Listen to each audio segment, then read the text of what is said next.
থাইল্যান্ডের রাজধানী ব্যাংককে শক্তিশালী ভূমিকম্পে ধসে পড়া ৩০ তলা ভবনের ধ্বংসস্তূপের নিচে ১৫ জনের জীবনের চিহ্ন শনাক্ত করা হয়েছে।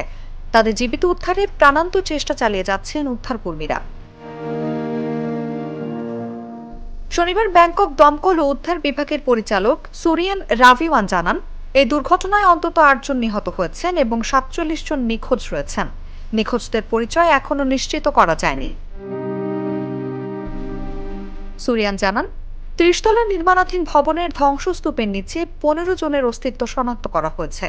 উদ্ধারকারী দল ভারী যন্ত্রপাতি ব্যবহার করে ধ্বংসস্তূপ সরিয়ে তাদের কাছে পৌঁছানোর চেষ্টা চালাচ্ছে।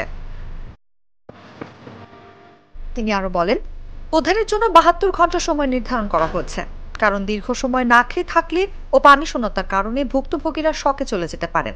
তবে আমরা ৪৮ ঘন্টার মধ্যেই উদ্ধার অভিযান শেষ করার চেষ্টা করছি। তবে এখন পর্যন্ত আটকে পড়া লোকদের কাছে পানি বা খাদ্য পৌঁছানো সম্ভব হয়নি, কারণ তারা ধ্বংসস্তূপের প্রায় ৩ মিটার গভীরে রয়েছেন। এদিকে ব্যাংককের গভর্নর চাটচার্ড সিদ্দিপুন্ত শনিবার সকালে ঘটনাস্থল পরিদর্শন করেছেন। তিনি জানান, উদ্ধার কাজ সহজে করতে ক্রেন ট্রাক ব্যবহার করে ধ্বংসস্তূপের কংক্রিটের অংশগুলো সরানো হচ্ছে।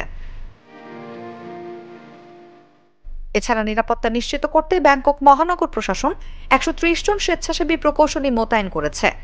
শুক্রবার মিয়ানমারের সৃষ্টি শক্তিশালী ভূমিকম্পের প্রভাবে ব্যাংককে তীব্র কম্পন অনুভূত হয়।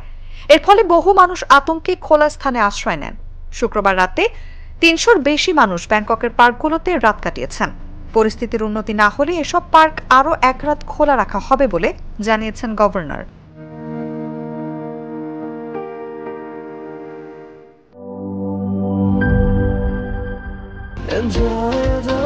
চলো উড়াই খুশি তুলে নিয়ে হাতে,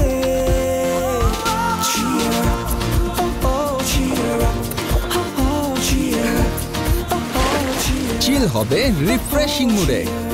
চিয়ার আপ, চলো উড়াই খুশি।